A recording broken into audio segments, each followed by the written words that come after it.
Bonjour tout le monde. Hello, everyone. Welcome. We'll be starting in a minute or two. Thank you. Hey, Elie, nice to see you again. Nice to see you again, Sandra.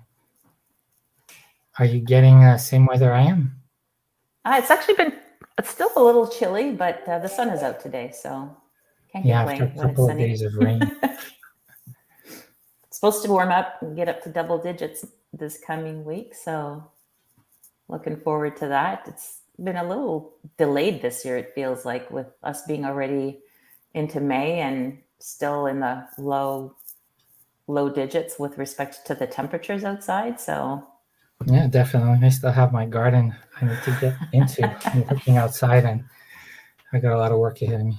I do that a little bit every night. I go outside and rake a little bit or pull out the weeds or just do different things because it's overwhelming to do it all in one shot. So all right, we're 1 minute past. I think we'll just we'll jump right into it. Yeah. Alors, bonjour encore tout le monde. Welcome to everybody. Appreciate you joining us for this intimate conversation between myself and Sandra. So we're not going, good news is we're not going to talk too much. We're going to talk for about 20 to 30 minutes, see where the conversation is going, and then open it up to questions. And the intent is hoping to have a meaningful conversation around a very hot topic that's in the media mainstream, that's in all of our lives, I think around the dinner table as well.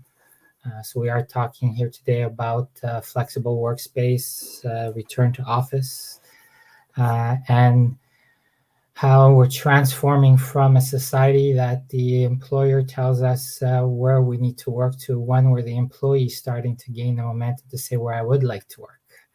Very interesting conversations happening around this topic. So welcome to everyone. I appreciate the time. And I'm just going to jump straight into introductions. So my name is Elie Elkaim. I'm out of Montreal, Canada. So yes, the snow's finally gone. I can see green. And I've been, the gray hairs probably give it away. I've been, have about 30 years of experience helping organizations align technology with their business objectives. And I consider myself very fortunate that the last 15 years, I've been immersed in the real property side of the equation and helping the real property managers and real property owners leverage technology to meet their goals. Also with the organization I work for, Horizant, we are a system integrator focused on real property. And we love to say we're a bunch of geeks at the intersection of technology, people, and business processes. But one thing working at Horizant has been having the availability to see in the last many years, actually, even before the pandemic, the journeys that a lot of organizations have undertaken for flexible workspace. So I'm hoping to bring that experience and that knowledge to bear in today's conversation. Sandra, you want to take a minute to introduce yourself? Yeah, thanks, Elie. So my name is Sandra Panara. I am the Director of Workplace Analytics and Insights at Relogix. I too have worked in corporate real estate for about 30 years, pioneering workplace analytics, actually, kind of done the right way. I've been immersed in global corporate real estate data and analytics, supporting workplace reduction and optimization strategies, also looking at location strategy and also workforce and people analytics. So kind of bringing all of those worlds together as companies start to think about what is the purpose of workplace in their organization and how do you bring these worlds together so that you're essentially aligning your real estate goals with your company objectives. I actually had, my first exposure to workplace strategy, or sort of the impact of workplace strategy, started back in the 90s. I often tell this story. I actually experienced a personal situation back in the 90s at a time when you didn't have laptops or mobile devices, and flexible working was not something that people spoke of. And I walked into my boss's office on one day and was prepared to hand in my resignation, and instead was surprised with hold on, we'll get you set up with a laptop and you can work from home. And so that's kind of how I became very passionate about a workplace strategy, flexibility, and kind of all of the things that come with what we're now calling hybrid work, is just experiencing the benefit of having that option to be able to do what I needed to do from a personal life perspective, and then also being able to balance it with my day-to-day work requirements. So let's get started. Elie, with all of the experience that Horizant has had working with clients, what are the current organizational trends regarding their specific journeys as they now start to rethink their workplace? Excellent question, actually. I think what I would like to do is start with maybe what we're hearing on the market most recently, right? And as I alluded to before, flexible workspace, return to office is become mainstream. It's in the news daily, especially with the latest strike in Canada.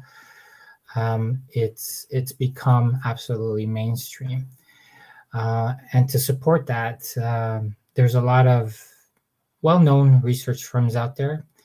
And just recently, Angus Reid themselves, in the month of March, conducted a very thorough poll and survey. And what I got from that Angus Reid poll is that I don't think there's any doubt anymore. Flexible workplace is here to stay. It's clear. The need to especially for those sectors that need to accommodate traditional office space, there's no going back to the old ways. It's become a de facto. Also, what was very interesting out of Angus Reid that marked me is that I didn't realize the percentage, but they were able to put a percentage, about 56% of people who are currently working from home, who would seriously consider changing their job if they were forced to go back in the office 5 days a week. So that really stood out. That made me think that everyone clued into something I clued into over, I would say, 14 years ago. And just like you, Sandra, for personal reasons, I needed to change quality of life, and I needed the option to be able to work from home. And I met a gentleman by the name of Wayne Lico from Horizant, and I was very impressed. Horizant's been doing it since long before my need, but completely accommodated a work from home approach. And I know for me that since the last 15 years, and I'm really giving my age away, it's transformed my life, right? And it was a needed change that I needed to do for personal. So I think with the pandemic, it made it very relevant for a large part of the population in terms of quality of life. But 56% people are saying they would seriously consider changing their job before entertaining going back full time. That's a pretty important stat. And the last piece of the Angus Reid, which was interesting for me, was the affirmation that productivity is not a valid reason for a mandate to return back to the office. It's actually the contrary. Found that the productivity goes up when people are working remotely. I'd also like to cite one other research firm and one other article or study that really marked me over the last couple of years. And that would be the May 2021, if I remember correctly, Verdantix came out with a study, 5 best practices for success in the hybrid working era. And that correlated directly to what I was doing in the space and what I was seeing my customers' challenges were. And it really talked about how there's not one model. In truth, it's aligning the organization's culture for how they collaborate with the different models of flexible workspace. So it really talks to how an organization has to think about cultural readiness, or the cultural aspect of providing a flexible workspace. It's about finding the right mix for the organization is one of the key success criteria. So there's many different types of flexible workspace that are out there or possible, and it's really understanding your organization and finding the right alignment and the right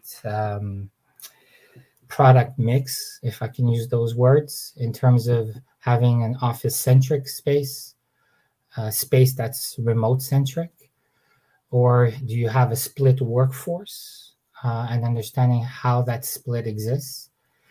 Yeah, so it's really taught me, and the insight I got from that study was the flexibility an organization has to adopt and the alignment it needs to find with its own organization's cultural. So taking into consideration demographics, the occupant's age, what they're doing, how they like to collaborate. So that Verdantic study was something that fell in place for me, especially with what we're doing with our existing customers today.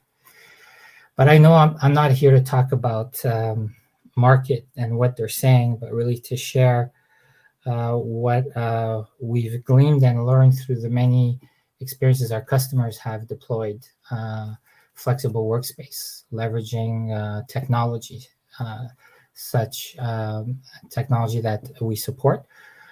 And we do have customers that currently have over 50,000 flexible workspace transactions in a month. So we're talking not small or medium, but large scale. And customers that are national, municipal, private sector. And this started before the pandemic, but pandemic has just been an amplifier. It's just been incredible what it's done in this space. So I had to pick and choose a couple of those lessons learned for today. It was pretty hard because there's a lot of lessons learned. So the first one I'm going to throw out there is we've seen too often, unfortunately, that making the flexible workspace or the return to office strategy all about the financials, about right-sizing the real estate, which is typically one of the top 3 costs in the domain for any organization, sort of the driving factor to instituting a flexible workspace or remote policy within the organization. And all the times we've seen that, it just doesn't succeed. It should be a byproduct of what you're doing in terms of providing flexible workspace. The RTO, the financial RTO, in terms of reduction of real estate and right-sizing of real estate to what the occupants needs, it's a byproduct. It shouldn't be a driving factor. It should never be in the statement coming from the management top down. This is why we're doing flexible workspace. It really is not about that, right? So that's one of the top ones I said I feel today would be what I would share in there. Another one I'm bringing to the table today in terms of experience is more something that we've seen a lot of success with. Those organizations that took the time to understand, and I'm using this word again, the cultural readiness of their organization, had a much higher rate of adoption. What does cultural readiness mean? It means several points. It means identifying what makes your organization successful today in terms of collaboration, understanding the demographics of your population, of the occupants of that space, and how they interact, right? Age plays a large part into it. Look at me, this is the first time on a LinkedIn Live event, teaching the expression isn't old dog, new tricks. But you have to identify who's occupying the space. What are their criteria for collaboration? And customers that had a lot of success doing this did it by team, by department, by functional group, identifying how do they best collaborate. and then providing and transforming the physical space to give them those areas they need to collaborate in the way they want to collaborate. So the companies that took the time to do an evaluation of the cultural readiness for flexible workspace and put in the right mixture of different forms of space to adapt and align with that culture had a lot more success. I'll say I brought a third to the table to spark the conversation a bit, Sandra, but taking the approach, and again, I'm probably dating myself, from the movie Fields of Dreams, build it and they will come. Just Not anymore. Doesn't happen in a flexible workspace. So we've seen not too much success with that kind of approach. There's one last one, and it's kind of a claim to fame that a coworker uses quite often. Somebody that inspires me on a daily basis. His name is Wayne Lico, and he drives this point every day. It needs to have a focus where you're providing a quick, easy, and painless experience. Painless experience is being one of the key words in finding the workspace that you would like to use to collaborate in. And what do I mean by that? A lot of these mandates that are going out are mandates, and we're getting into conflict resolution. And I have one client who marked me with a particular phrase. He's coined the phrase for me, space pirates, right? And how do you deal with space pirates? So you don't want to create more conflict in instituting a flexible workspace. You got to be very careful in terms of not creating extra anxiety. It's really got to be quick, easy, and painless experience for the end user. So those were my top ones that I'm bringing to the table today. But before we get into back and forth, I have a question for you, Sandra, right? Shoot. All of these mandates for return to office flexible workspace, there's a lot of decision support. There's a need for data, a need to make effective data, and this is definitely within your wheelhouse. So the link of data that exists today, data that can exist tomorrow with some technology, what are you seeing on the use of data and the role it's playing in the flexible workspace? So a good question. But before I jump into that, I just wanted to address the point that you made about readiness. So readiness is a critical success factor, if you will, for even jumping into sort of the data journey. The way I look at readiness is it's twofold. Number one, it's a precursor to the data journey because you need to identify what it is that you want to change. And number two, it can also be an assessment of where you are and how much you actually want to change or need to change.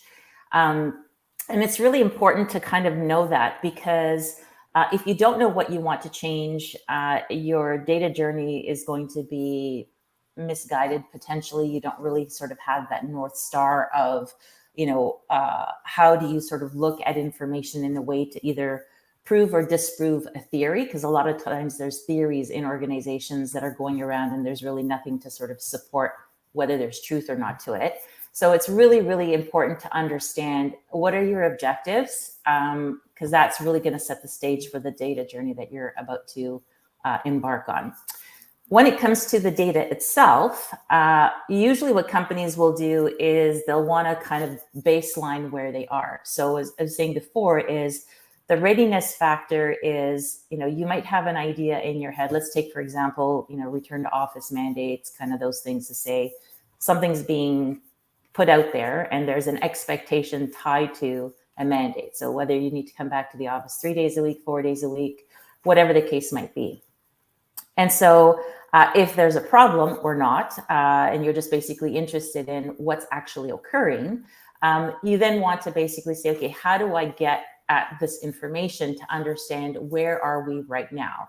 And so that's really what the the gist of baselining is about, is really to sort of assess, we've put something out there, there's a policy on hybrid, there's a requirement for people to come into the office a set number of days or specific days. How are people actually reacting to that? So rather than using surveys where people are self-reporting, you can actually use information from your badging, from sensors. There's a variety of different ways to be able to capture data to actually validate whether or not people actually are adhering to these new policies or procedures or whatever that are being put into place. And so what happens when you now baseline is that you look at what have you requested of your employees, what is the data telling you in terms of how are they responding to that, and then assessing how much of a gap is there between what you want versus how the employees are behaving. And it's interesting because, we've all heard, or we probably have all heard the thing about, culture is, what you do when no one is looking, right? And so the behavior is when no one is looking right now, is that you're collecting data about what are the natural behaviors of people, because it's not really being managed from the standpoint of compliance. Like nobody's like measuring or taking attendance every day. But through things like badging data, and as I said, other data sources that you have in your organization, you can quickly assess, okay, are people actually adhering to what we're saying? And so typically what would happen then is, okay, if you're really close to achieving the behaviors that you want because people are actually behaving that way, then check, you're doing good.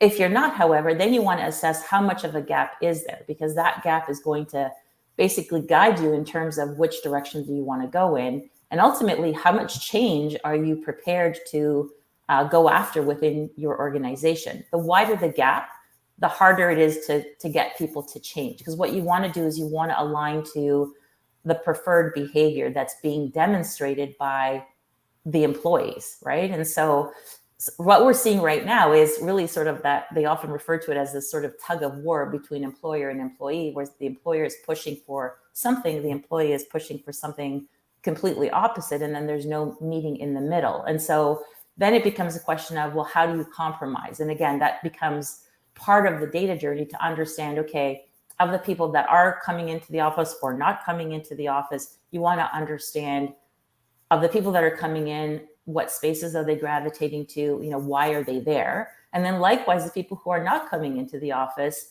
why is it that they're not coming into the office, right? There could be a variety of reasons that they're not coming in. I mean, we hear about like the commute, they feel enabled to work from home. So what's the point of commuting for an hour and a half or whatever to get to the office when they can be fully productive from home?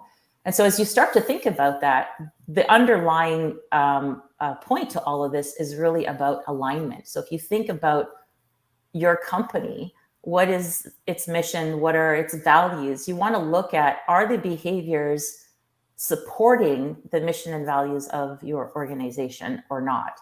And most of the time, the behaviors actually do align with the mission and the values, because every company talks about things like community building, sustainability, wellness, diversity and inclusion, all of these buzzwords, which I've been reading as of late that there's been a lot of greenwashing or like just washing in general of these various terms, where companies will put that out there as messaging to attract and retain talent. But now people are being much more speculative about what is actually behind those words. Do companies actually mean what they say? And they're being much more discerning about decisions about whether to remain an employee or move on to another organization. So I think it's interesting that companies have a real opportunity to really start to look at the data with these different lenses to kind of understand not only, is there a bum in a seat, but what is the significance of whether or not people are coming to the office, and how does that help or hinder the direction that our organization needs to take or wants to take as it relates to all these other things that we've claimed that we care about and that we're supporting as an organization, right? So that's kind of really, really key from a baselining point of view. The other thing too is from a Relogix perspective. Obviously, we're in the workplace analytics business, and most of the data that we collect first and foremost comes from sensor technology. But we do analytics by blending in other data sources as well to kind of show a more holistic picture. Often get asked the question, what is the value of having sensors installed? Because a lot of times people say, well, there's only 30% or 40% of people in the office, and it's too much of an expense to put sensors in. Like, why would you do it?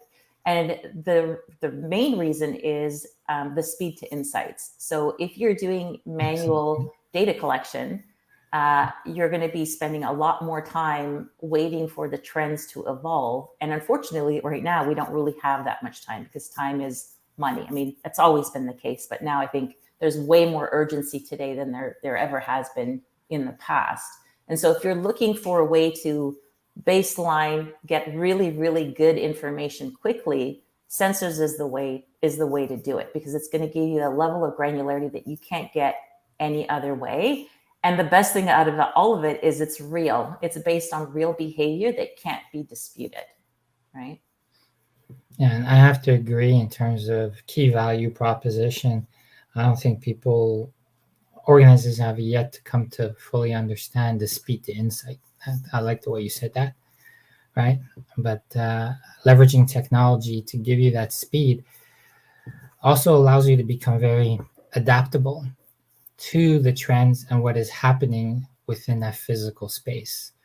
So that speed to insight allows your space planners and your accommodation folks to be able to adapt with the trends, because space is not used the same way every single day for the next 20 years.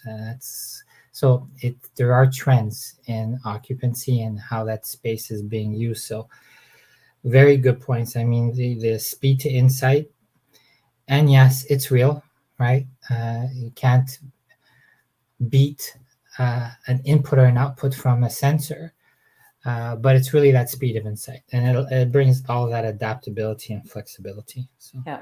The other thing I should add to it also is, as you were talking about earlier about collaboration, or just, I mean, right now a lot of companies are doing one of two things. They're either looking at data to be able to make decisions about right sizing, which is absolutely true, or they're looking at the data to inform the redesign of their office space. What I find interesting is a lot of companies are going in with a preconceived notion that they need to, redesign their space to better support collaboration. And so it's kind of but how do you know that your organization is collaborating or meeting? And I think, Elie, when you and I first spoke, we talked about one of the things that we've sort of seen during the pandemic and just shortly after is a lot of companies are rushing to put technology in, but without really understanding, like, technology is going to supposedly solve everything. But without, again, really sort of understanding why are you putting the technology in, and what are you trying to get out of it, right? And so, if I think about hybrid, or just the whole concept of hybrid working, of you put in a calendar or a booking tool or something like that, and that's going to basically enable people to work hybrid.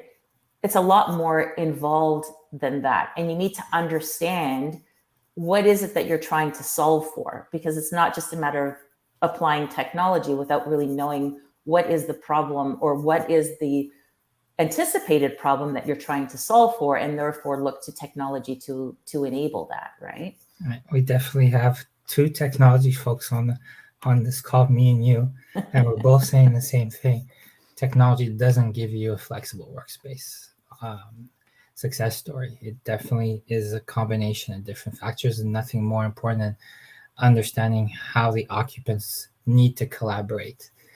Not how you see it, or you think you see it, or an individual's gut, it should be this way. You really need to take the time to understand the occupants of that space and how they would like to collaborate. I kind of promised at the beginning we wouldn't talk for too long before getting to questions.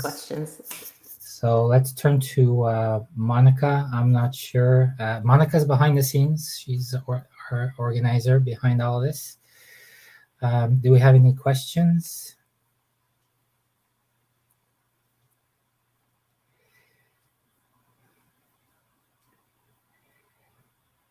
Okay. Looks like it's a fairly quiet group. So let's talk about another another topic of ours. We were talking yesterday about just data visualizations, and I know we got on a conversation about heat maps. You're going to bring up heat maps, aren't you? I love heat maps just as much as you do. But hold on a second, because we did get a question from the group. Okay. The question is, do we think mandates are created more hesitancy for hybrid work? So you want to start? Do we think mandates are creating a more hesitancy for hybrid work? My personal opinion is mandates and hybrid work are on opposite ends of the spectrum. Hybrid is can't be mandated. It can't actually be managed either. I mean, there certainly can be policies that set the stage for expected behaviors. But if you're really looking to support a hybrid workforce, that needs to be more free flowing. And so when you get mandates that are basically telling you which days of the week you need to go into the office, as some companies do, or how many days of the week you need to be in the office, you're essentially upsetting the natural rhythm of how people work best, because those are not things that you can pre-plan.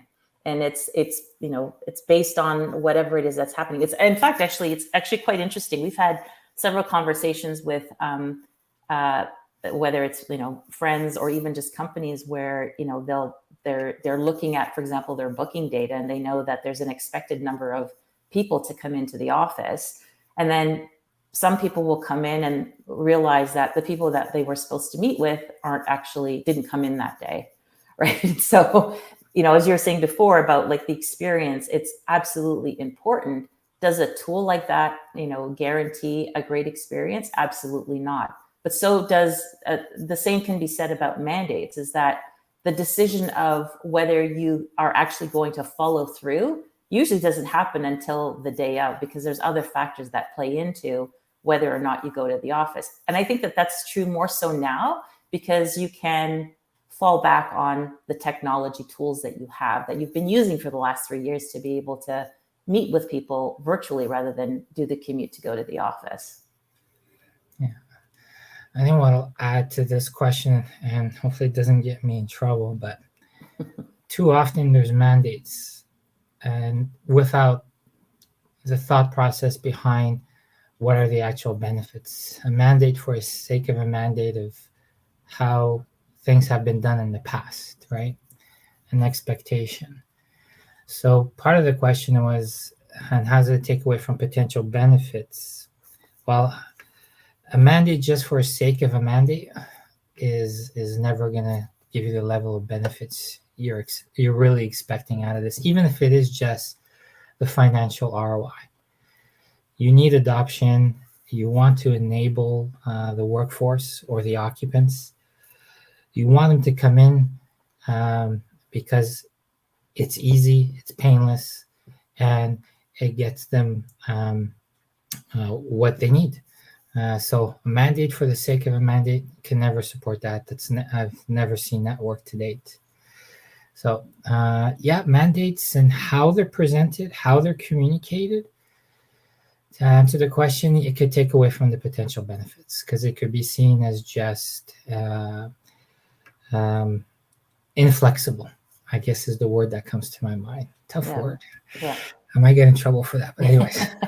But I think there's truth to that. Also, I mean, I think back on, pre-pandemic times when, less than 15% of people worked flexibly. And so it wasn't as big of a deal. You now have, and I remember usually after you implemented a flexible program, 3 years into it, if you started out at, let's say 20%, where the company was actually saying, okay, we need to convert 20%, 30% of our population to work flexibly. It was rare, but it did happen. When you went in and did a survey, 2-3 years later, you did an assessment of again, baselining, where is the company? You often saw that what started out as 20%, 30% usually jumped to 40, 50, 60%. And that was just a natural progression because people see what other people are doing. You don't know what you don't know, right? So the people who at the time didn't get the concept of flexibility, because it's like, no, I need my desk, I need my space in the office. It's like, I can't work from home. Like, they just couldn't fathom, how do you do that? You're now on the other side, right? Because you've had 3 years where you've had no choice. You've had to work from home. And so the mandate of pushing people back, which, this has been, in all the conversations and discussions, to push people back. What's the reason? What's the why? Right? It's like, if it's about being more productive or being more collaborative or being more innovative, and you look at what's transpired over the last 3 years, it's like productivity continued, innovation continued, companies were having like stellar years during that time. And so it was like, well, so again, what's the reason for pushing people back to the office? And one of the things that I say, I'm not saying that there isn't a purpose for the office. I still think that companies should seriously consider what the role of the office is. And if there is a requirement to have an office, is to still provide that as an option. The question just becomes is how much of it is required. And then the bigger question is where or what type of office space. Because again, we always looked at it as traditional office space versus now all of the options that have opened up, where if people need to meet, to collaborate, to work together, to do whatever, there's a lot more options that are available because of the comfort with just working with technology that most people didn't have before the pandemic, right? Now, obviously, that opens up a whole can of worms for, IT departments around security and privacy and kind of all of that stuff that, that they need to do a lot of catching up. But that's just the way forward. I think it's, you don't want to go back to something that, we've already sort of peeled that back and we're on to something else to say, well, no, you have to come back because we're not ready for that. They should be sort of thinking about how do we bring that forward? If, again, 90% of the population or 80% of the population has spoken and that is the preferred way of working, are you going to force the 80% to come back into the office and change the behavior when, the ship has already sailed, right? Definitely, the ship has already sailed. I don't think there's any way we can go back completely to the way it was. We actually have another question that came in, and it looks like this is right into your wheelhouse too, Sandra. Would you have a recommendation for a basic set of questions that must be raised prior to a decision to install sensors or not? Ooh, that's a good one. I would say the very first question to ask is, what is the level of detail that you need to get at? So as many people know, there's a variety of different ways that you can measure occupancy, attendance, space utilization, quantifying, qualifying data from different data points. You have to ask yourself, what is good enough? Like, is data that you get, for example, from badging data good enough in order for you to be able to make costly high risk decisions, or do you need to go deeper? Because there's various levels of analytics. So, everybody knows badging data. Mostly everybody can get it. All it tells you is how many people are in your building, if done right.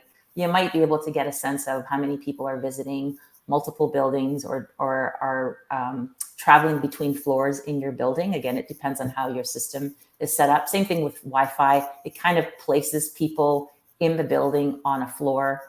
That's about it.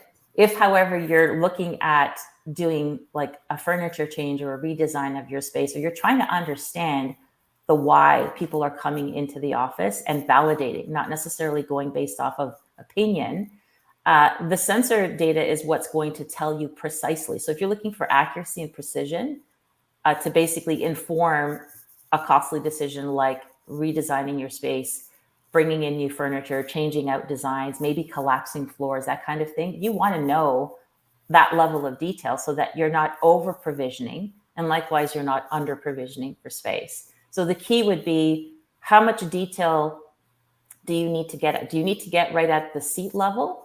Because obviously the data is anonymous, right? But if you need to understand how a space type or a subtype, so in our world, for example, we'll have like a desk type, and then within that desk type category, there's various subtypes. So let's say companies offering, sit-stand workstations or workstations that have ergonomics set up. So they've got dual monitors or triple monitors or different types of attributes of those spaces that you now want to understand, okay, people are coming in, maybe they don't have assigned seating anymore, so they can basically sit wherever they want. Where are people gravitating towards? What kinds of spaces? We're seeing a lot of that in sort of the exploration mode that some companies are in right now, where they understand that the traditional cubicle farm, which is actually surprising for me that still exists, but unfortunately it does, is out. And then it's, okay, let's experiment with different vignettes of furniture to look at what are people preferring when they're coming into the office. So of the people that are coming in, what are they actually using? And so the key is really just, how much data do you want to get at sort of the level of detail? And then the second thing is the cost, right? We get a lot of questions about cost of like, well, how much money do you want to spend to get at that information? The reality is installing sensors is actually quite cost effective, especially when you look at the savings potential, which I know you started out at the beginning that you shouldn't be leading with, the cost savings, because it definitely is an outcome.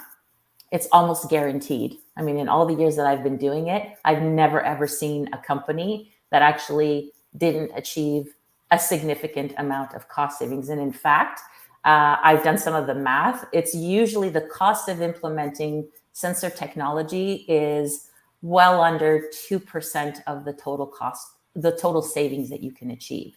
So it's a very, very small drop in the bucket when you look at the potential of what you would learn about your space, for one, and then what is the cost savings opportunity, which I like to look at it that it's not about the savings per se. That's why I throw in the word opportunity. It's what does that cost savings do for your business as an alternative? So if it's changing the furniture out or modernizing the office or making, adding back certain benefits that maybe budget didn't allow for in the past because the company is downsizing or whatever, it just frees up resources that instead of spending it on real estate, you can spend it in other areas that ends up being a win-win for both employers and the employees alike. I think there's one important piece also that I know when we have these conversations at Horizon with our customers about sensors. Sensors, at the nature of it, is about collection of data. And data is used to make decisions, insights. So the first set of questions we tend to focus in on is what are those insights you're looking to gain? That will drive a lot of the decision behind what is the right technology to collect the data to allow you to make those insights. So before decisions of a sensor to install sensors is understand what are the reflection points you're asking yourself. And that will gear towards finding the right mix of technology, i.e. sensors, to leverage. To give you those insights you're looking to get, right? So we always try to correlate back to a use case and the insights that you're looking to gain from having this kind of data collected. We've seen very simple sensor projects where it was just purely on utilization of a particular type of space, the classic form of meeting rooms, wanting to understand the reality of how utilization around our meeting rooms happen. That's one of the most easiest and comment and comments easiest conversations. We have a lot of conversations around utilization of the space. There's a lot more advanced topics coming up. I just want to just wanted to share that it's it needs to be tied to what are the decisions and what are the insights you're looking to gain from the data that you're collecting, that you want to collect. So the first question that we usually ask is, why are you collecting this data? Yeah. We have another question here about what can the current data tell us about the next 24 months? All of the data, including lease renewals and other economic stressors, etc. Wow, that's a big question.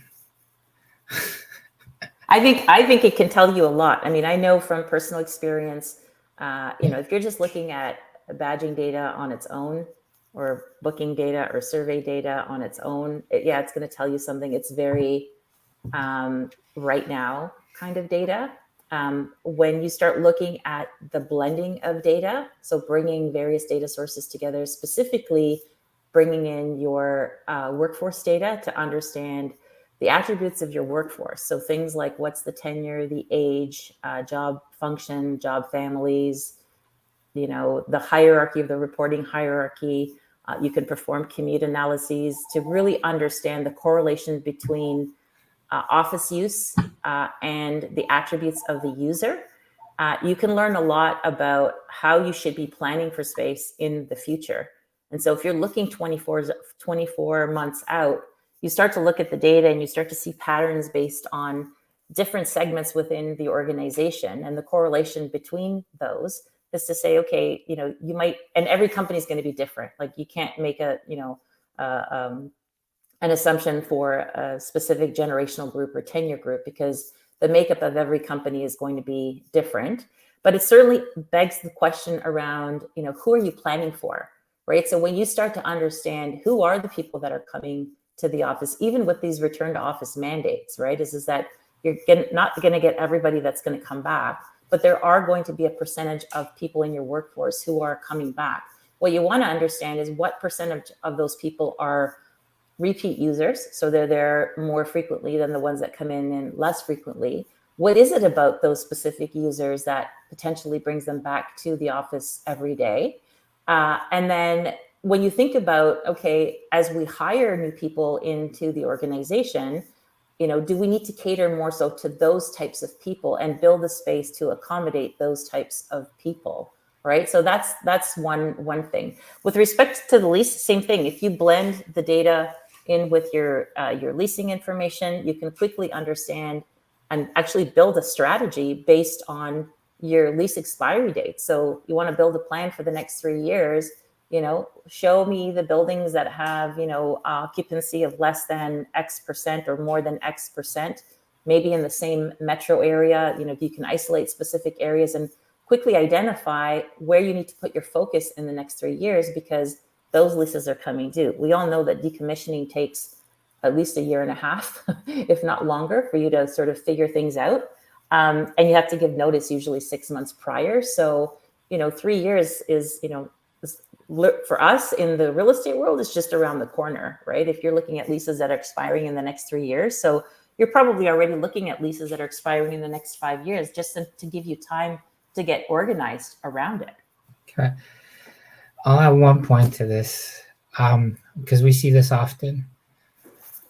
We're talking about a lot of data. And we're talking data that we see too often that's in a siloed format. So it's been, badging data has been brought in for one specific reason, to badge in and badge out. Have organizations really seen the value of tapping into all these siloed data sources, bring them together, and how it could help you in your space planning and accommodations planning and understanding the behavior? Very few organizations have gotten there to that point, understanding that they already are sitting on a lot of valuable data.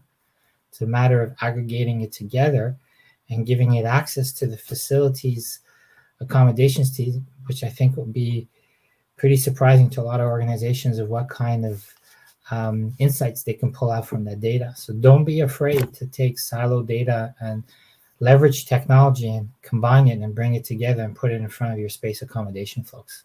Because a lot of the organizations are already sitting on a lot of the silo data. Yeah. There's another question that came in and it put a smile on my face. I don't know if you want to answer this one, Sandra. You can go ahead. Can you define the core value behind RTO mandates? Wow. Core value. So I will say this. For me, core value behind an RTO mandate, for me, is retention. If I had to give one word to an RTO mandate, is retention.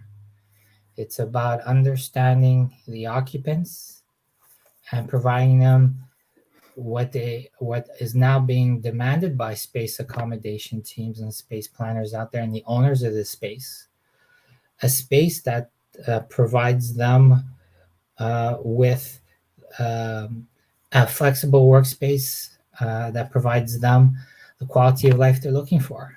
So I tie it back to the person, the people, and that for me falls back to retention. If you don't have a strong if you don't have a strong mandate geared towards the person,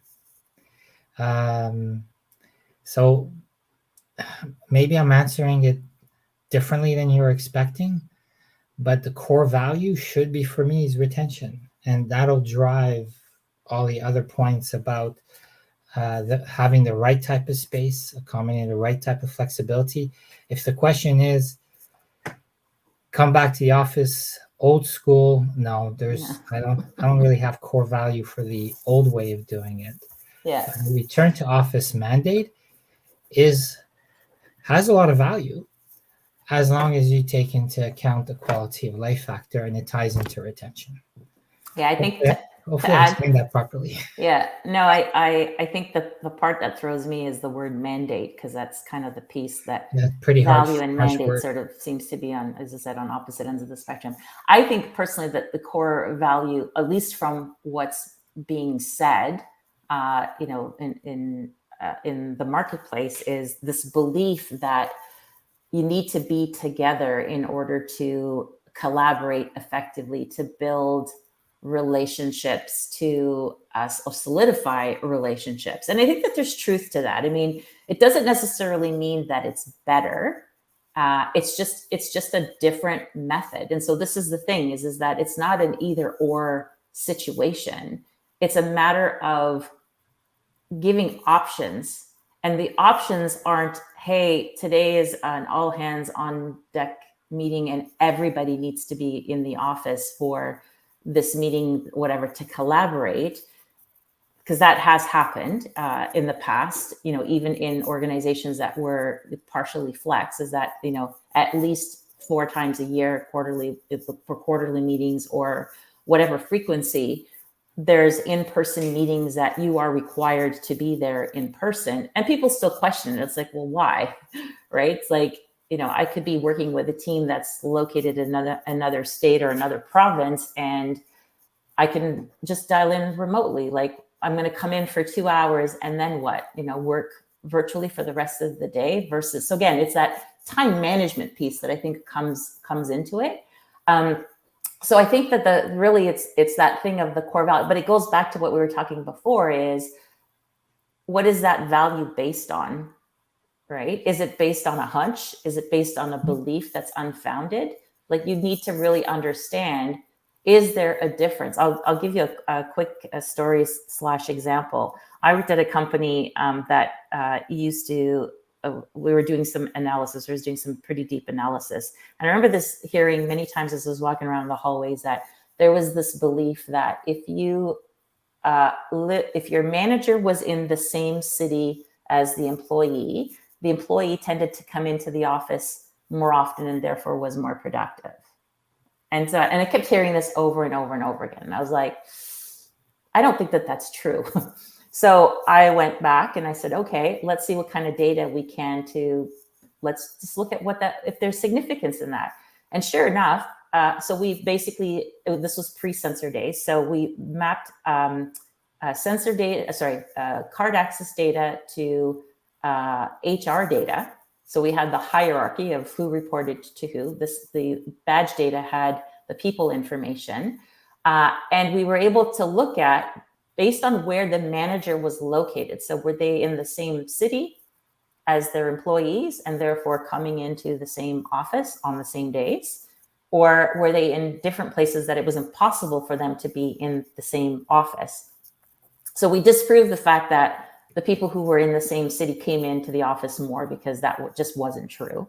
And then there was some conversation also around, the measurement of productivity or the effectiveness.